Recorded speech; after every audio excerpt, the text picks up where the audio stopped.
But in every moment from now until forever, related to anything, but in this course we're talking about motherhood, we always have the choice of who we will be and how we will show up and what standards we will hold and what we will and won't sacrifice and what we are and aren't available for. That just is our choice.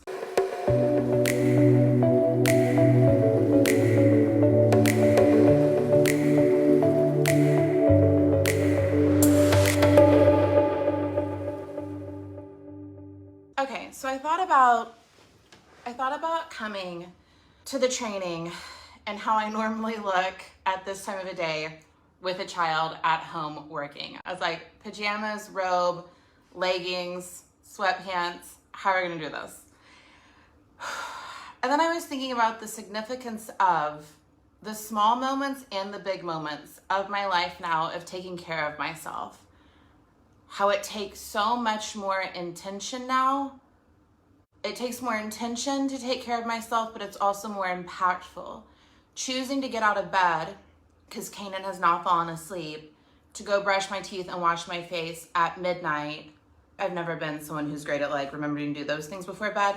Doing that now gives me a deeper sense of inhale, exhale, I'm okay, I took care of myself, I can rest now, than it did before. It's like these moments of choosing to be my best self impact me more. Does that make sense?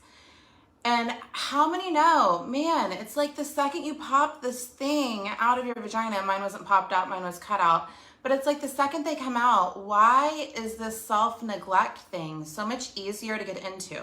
Does anyone struggle with moments of just feeling like self-neglect? Like I didn't eat, I didn't sleep. And sometimes, yes, like you're prioritizing the needs of you and other human beings. So like maybe you're sleeping less, eating at different times. Maybe you're struggling more to find the quick thing to eat. But do you struggle more with the self-care now with the babies? Of course you do.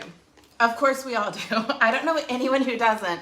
And this is across the board, from people who have round-the-clock childcare to people who are fully stay-at-home, always with their kids, like in all different combinations. We struggle more. But one of the reasons I wanted to create this program, and I wanted to create this program way fucking before I had kids, I wanted to create this program forever, is there was something about mom culture that I didn't want to become and that I couldn't relate to. I mean, I could relate to it, I could see the path for it, but I didn't want it to be me. And it felt important to not let it be me. And it felt important to recognize, like, that's not the only way to mom. And that's not who I'm gonna be, because we all have choices every day of who we're fucking gonna be. So there's this culture, especially on the internet, especially on Instagram. Tell me if you've seen it. This culture of, my hair is dirty, I haven't bathed in a week, I am neglected, I do not take good care of myself, so I will be over caffeinated, fully stressed out. I will cope with bad, toxic TV and way too much wine and make jokes about it and be a shell of my former self and just blame it on my child-ish and form resentment and not be open to another healthier way. Like, but why? Why? There's a bigger demand on your time and your resources and your emotional resources. Like I just said, your heart is with this human. So of course that's going to change things. It's going to change our lives and it's going to change us forever. But in every moment from now until forever, related to anything, but in this course we're talking about motherhood, we always have the choice of who we will be and how we will show up and what standards we will hold and what we will and won't sacrifice and what we are and aren't available for. That just is our choice. We are still in control. We do still have power. It just gets more layered with children because they need a lot. So this has been coming up for me a lot lately, like my awareness of this, because I'm postpartum. I haven't weighed myself in a while, so I don't know. But last I checked, like I'm holding on to like 15, 20 pounds from before pregnancy.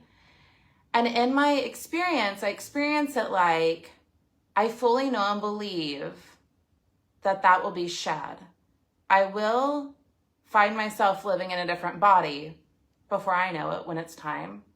And I will dress for this body and then I will dress for that body, and both bodies will be good. And the place to have a smaller body gets to and will come from a desire, a goal, something I want, something that would feel good. But I am not less of a person, a mom, a partner, whatever, and I'm not less of anything at any size, you know? So I think the conversation really is accepting ourselves. I don't want to reject any part of myself. So part of the message here for me, part of the viewpoint is for me, is that we can choose to do anything we want to do from a place of acceptance. Like, I had fat sucked out of my stomach and put in my boobs in 2020. Great decision. Loved it. Fully loved it. No regrets. Great decision. And I loved the results. I'm still into the results. I would totally do it again. Like, at some point I'll have a breast lift, and if they want to suck fat out of somewhere in me and stick it there, we'll totally do it. But my worth was never tied to any of it either way.